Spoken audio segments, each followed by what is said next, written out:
एक जगह हमें एक दृश्य याद आ रहा है। कथा हुई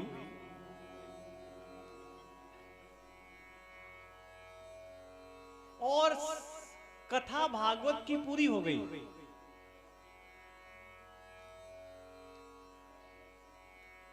लेकिन भागवत का एक श्लोक भी नहीं हुआ। आप कल्पना कर सकते हैं? पूरी भागवत की कथा हो गई, प्रसाद बट गया, यजमान और पंडित दोनों प्रसन्न, और भागवत का एक श्लोक भी नहीं पढ़ा गया। एक काशी में पढ़ने वाला बालक काशी से भागवत पढ़ करके अपने घर आ रहा था।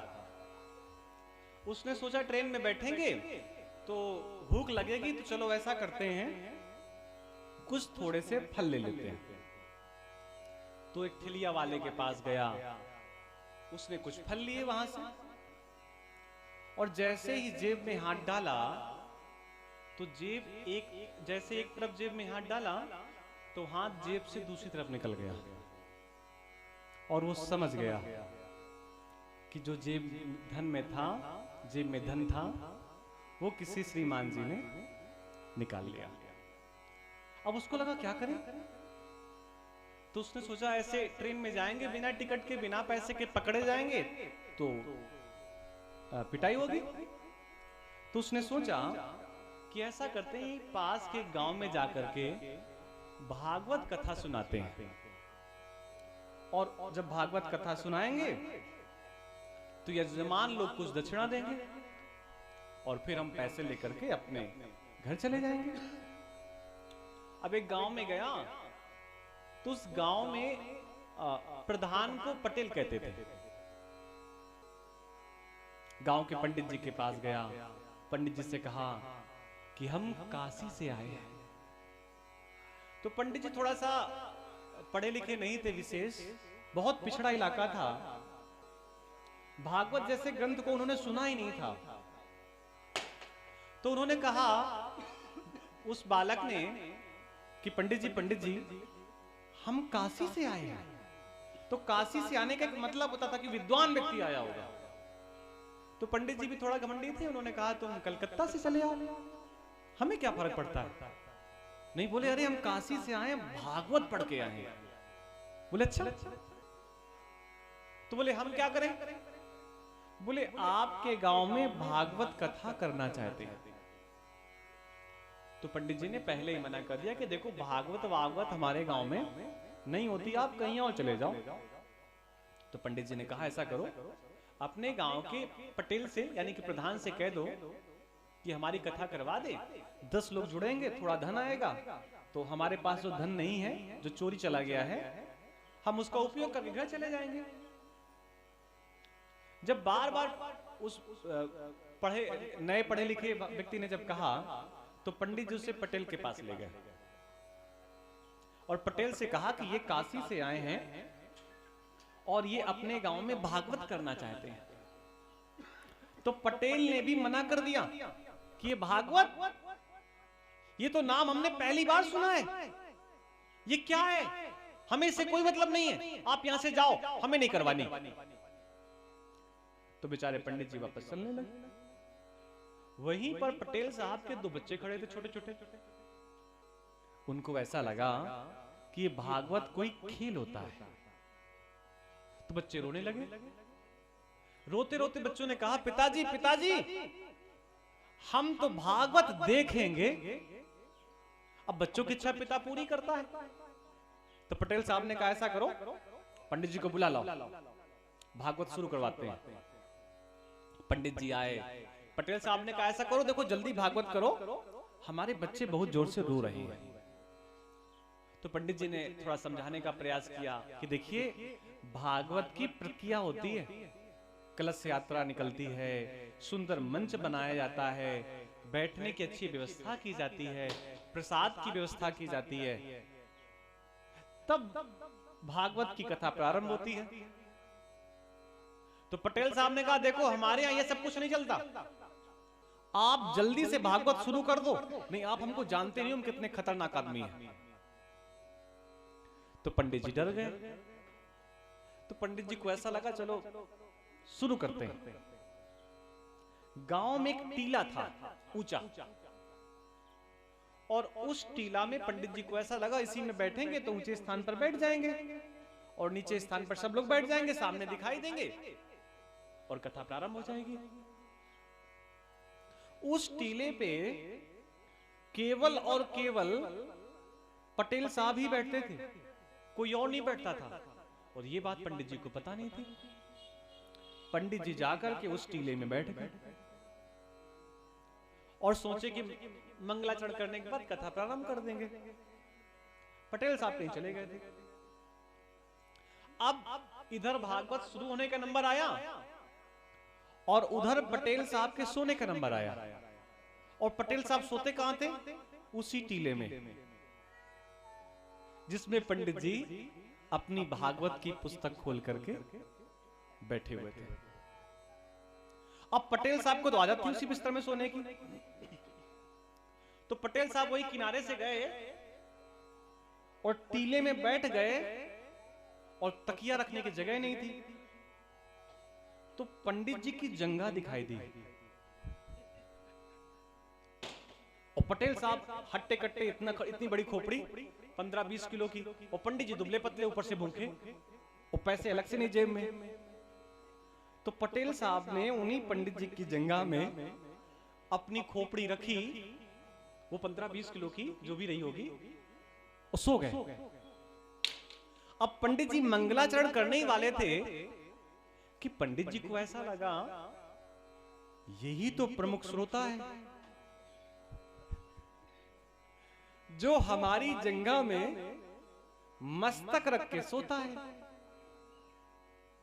और इसको जगाना चाहिए, क्योंकि जब ये जगेगा, कथा सुनेगा, तभी तो कुछ दक्षिणा देगा। तो पटेल साहब को पंडित जी ने जगाया। एक बात और, पटेल साहब के जीवन का नियम था कि जब वो कभी सो गए हैं तो किसी व्यक्ति ने हिम्मत नहीं की कि पटेल साहब को जगा दे।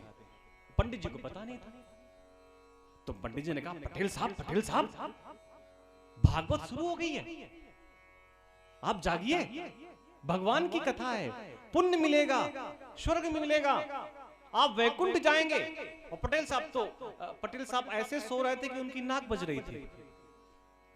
इसी को अंग्रेजी पढ़े लिखे लोग कहते हैं साउंड स्लीप, आवाज वाली नींद।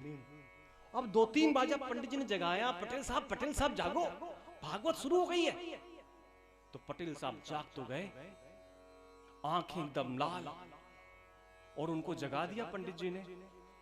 पटेल साहब अपने आप को संभाल नहीं पाए और एक जोर के खींच के तमाचा पंडित जी के गाल में दे मारा। अब पंडित जी को लगा ना चाय की व्यवस्था, ना पानी की व्यवस्था, ना लड्डू, ना कोई सम्मान, और पैसे की तो कोई बात ही नहीं हुई है, और अभी हमने मंगलाचरण शुरू ही करने वाले थे कि हमारा गाल बच गया। तो पंडित जी को ऐसा लगा अब जो होगा देखा जाएगा। पंडित जी ने अपनी कमर कस ली, और पंडित जी भी रास्ते के थके हुए परेशान थे, उनका पर्स चोरी हो गया था, तो पंडित जी ने भी एक जोर का तमाचा पटेल साहब के गाल में जड़ दिया। अब तो पटेल को गुस्सा आ गया, अब दोनों गुत्थम गुत्था एक दूसरे को घूसा ला चला रहा है। अब जैसे ये सब दृश्य चलने लगा तो पटेल के जो लड़के खड़े थे छोटे छोटे, उन्होंने जोर से ताली बजाई, जय हो जय हो जय हो, भागवत शुरू हो गई, सब लोग आ जाओ, भागवत शुरू हो गई। और बच्चों को बड़ा मजा आ रहा था। बच्चों ने पिता की ओर कहा कि अच्छा बहुत मारता था ये, पंडित जी ठीक कर रहे हो, और 2-3 और। वो पंडित जी पटेल दोनों एकदम गुत्थम गुत्था चल रहा है, घूसा ला। गांव में पहले खौड़ियां हुआ करती थी, जिसे खौ कहते हैं, अन्न भरा जाता था उसमें। तो दोनों लड़ते लड़ते उस खौड़िया में गिर गए। पहले पटेल गिरे, ऊपर से उनकी छाती में पंडित जी गिर पड़े। अब गांव के लोगों ने आसपास से घेर लिया कि क्या हो रहा है, क्या हो रहा है। पूरा गांव इकट्ठा हो गया, मजमा तैयार हो गया। तो आगे के लोग तो देख पा रहे थे क्या हो रहा है। पीछे वालों ने आगे वालों से पूछा कि भैया ये बताओ अब भागवत में हो क्या रहा है, हम तो नहीं देख पा रहे पीछे से। तो जो लोग आगे झांक रहे थे उन्होंने कहा, इस समय भागवत महारानी पटेल की छाती में चढ़ी हुई बैठी है। अब लोगों ने जाकर के सूचना पटेल की बहन और उसकी पत्नी को दिया।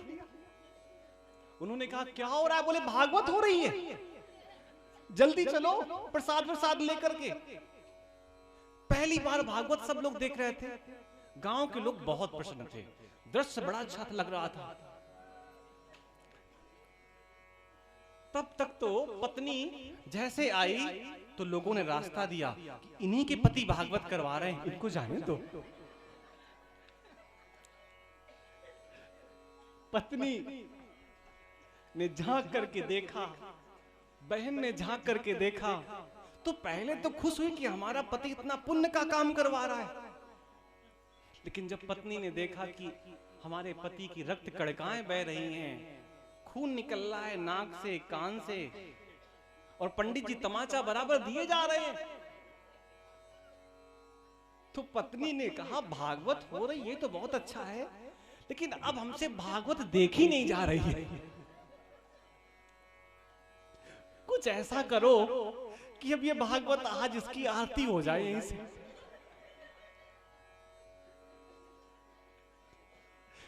पंडित जी समझ गए थे पूरा गांव गंवारों का है। तो लोगों ने पूछा ये बताओ भागवत उतरेगी कैसे, चढ़ तो गई है। तो पंडित जी ने एक हुंकार लगाई ऊपर की ओर, तो सब लोग डर गए कि कहीं ये भागवत पटेल की छाती से उतर के हमारी छाती में आ गई तो हम क्या करेंगे। तो पटेल साहब ने कहा ये भागवत तभी उतरेगी जब आप लोग अपने घर जाओ और तुरंत 2000 रुपए की व्यवस्था करो।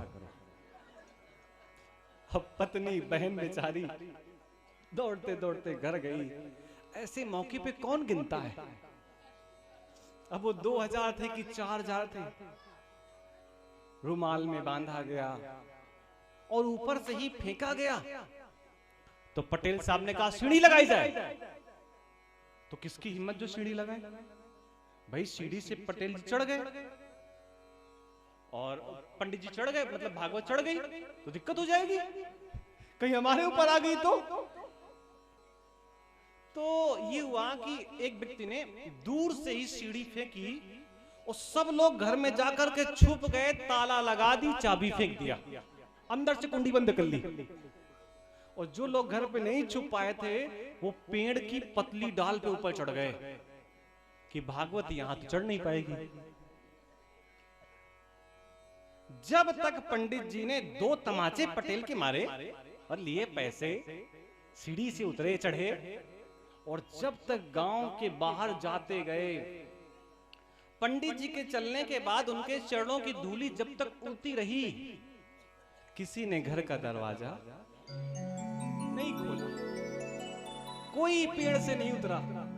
लेकिन जब पंडित जी दिखाई नहीं दे रहे हैं तब सब लोग नीचे उतर कर आए।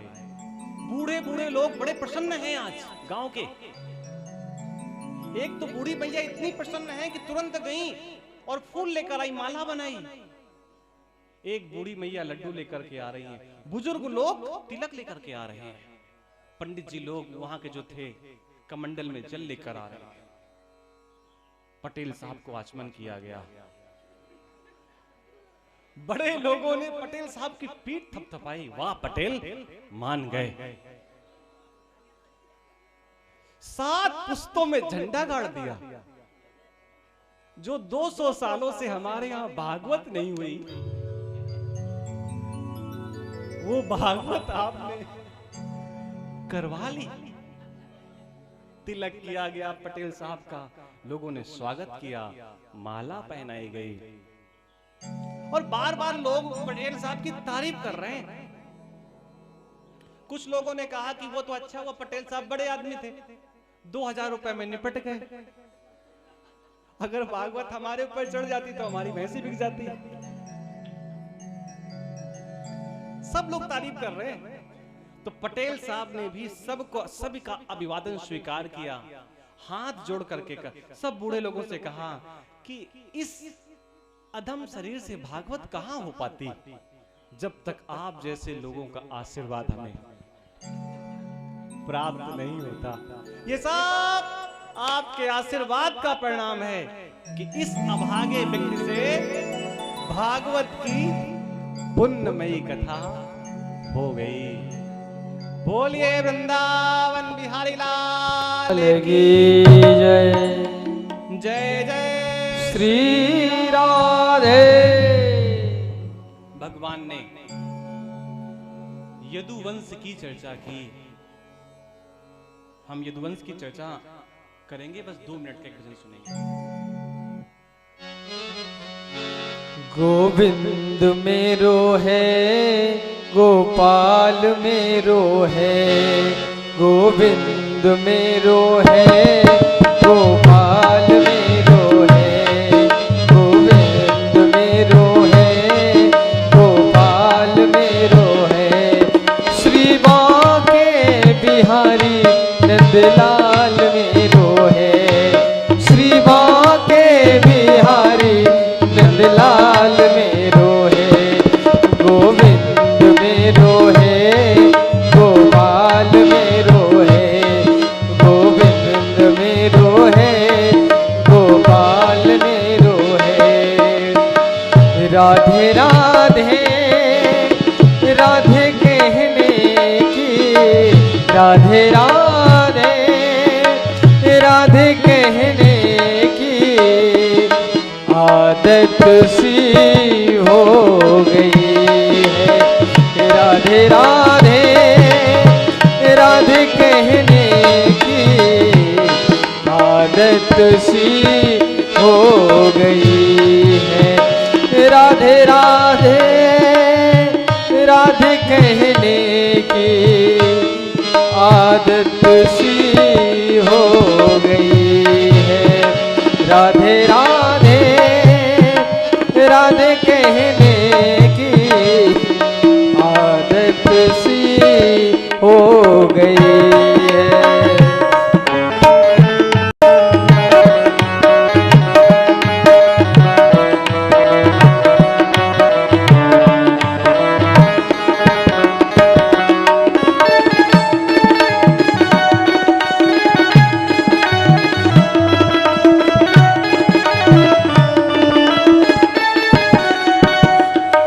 कोई दीवाना मस्ताना या पागल ही कहता है। कोई दीवाना मस्ताना या पागल ही कहता है। कोई दीवाना मस्ताना या पागल ही कहता है। ऐसी बातों ऐसी बातों ऐसी बातों को सहने की आदत सी हो गई है। राधे राधे राधे कहने की श्यामा श्यामा श्यामा कहने की आदत सी हो गई है। आदत सी हो गई है। आदत सी हो गई है। बोलिए वृंदावन बिहारी लाल की जय। मथुरा की गद्दी पर जब कंस आसीन हुआ तो जितने भी ऋषि मुनि थे, उन सब के यज्ञ बंद हो गए। जितने भी श्रेष्ठ कार्य हो रहे थे वो सारे बंद हो गए। और उसके जीवन में एक दिन ऐसी घटना घटी कि जब उसने अपनी युवती बहन को देखा तो मन में विचार किया कि इसका विवाह अभी तक क्यों नहीं हुआ, और अपनी बहन के विवाह के लिए उसने श्रेष्ठ वर का चयन किया और उन्हें इस धरती पर जो सबसे श्रेष्ठ दिखाई दिया उनका नाम था वसुदेव। और वसुदेव के साथ उसने देवक की पुत्री देवकी का विवाह निश्चित कर दिया। ये हम लोग चंद्रवंश की कथा श्रवण कर रहे हैं। भगवान राम का जन्म सूर्यवंश में हुआ है, इसलिए वो दोपहर के मध्याह्न में उनका प्रकट हुआ है। और कृष्ण का जन्म चंद्रवंश में हुआ है। पूरी की पूरी मथुरा मोतियों से, मालाओं से, स्वर्ण कलश से सजा दी गई। सभी के घर में दीपक, रंगोली लगी हुई है। पूरी की पूरी मथुरा दिव्य आभूषणों से सजी हुई है।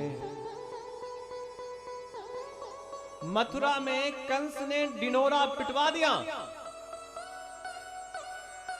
कि जितने भी श्रेष्ठ लोग हैं मथुरा के, श्रेष्ठ लोग कौन? वो श्रेष्ठ लोग जो अच्छे सेवक हैं। कौन है अच्छे सेवक?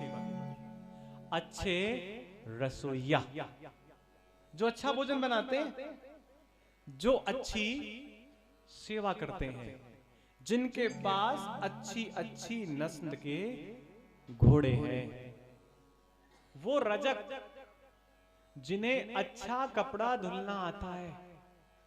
वो नाई, जिसे अच्छे से बालों को ठीक करना आता है। वो सारे के सारे लोग चाहें तो मेरी बहन के साथ उसकी ससुराल जा सकते हैं और बदले में जितना धन चाहें उतना राजकोष से ले सकते हैं। राजकोष का पूरा धन देने के लिए मैं तैयार हूं। जितने भी अच्छे लोग थे सब तैयार हो गए। कौन कंस के साथ रहना चाहता है? सब कंस से मुक्ति ही तो चाहते हैं। और आज मुक्ति का बहाना क्या मिला? कंस की बहन का विवाह। इसलिए सारे लोग सज धज के तैयार हो गए कि आभूषण भी बहुत मिल रहे हैं और देवकी के साथ रहने का लाभ भी मिलेगा। इसलिए सब लोग तैयार हो गए। मथुरा के बाजे इतनी जोर के बज रहे थे कि उन बाजों की आवाज बैकुंठ में बैठी हुई लक्ष्मी के कान में गई। उन बजने वाले वाद्य यंत्रों की आवाज लक्ष्मी को ऐसा लगा कि आवाज कहां से आ रही है, आखिर आवाज आने का कारण क्या है। तब लक्ष्मी को आभास हुआ कि आवाज आने का कारण मथुरा में हो रहा उत्सव है। अच्छा, क्या उत्सव हो रहा है? उत्सव ये हो रहा है कि देवकी का विवाह वसुदेव जी के साथ हो रहा है। और लक्ष्मी जी समझ गई कि ये वही देवकी हैं जो भगवान को जन्म देंगी। इसलिए लक्ष्मी जी बैकुंठ को छोड़ करके धरती पर चल पड़ी, धरती की ओर, मथुरा की ओर। श्रेष्ठ कर्म करोगे तो बड़े बड़े लोग बिना बुलाए अनायास चले आएंगे। उनको ऐसा लगा लक्ष्मी को कि ये तो मेरे पति की मां बनेंगी और जीवन भर तो हमें इनके चरणों पे ही रहना है, तो क्यों ना चरणों में रहने की आदत अभी से डाल दी जाए। इसलिए लक्ष्मी जी चल पड़ी रुंझुन रुंझुन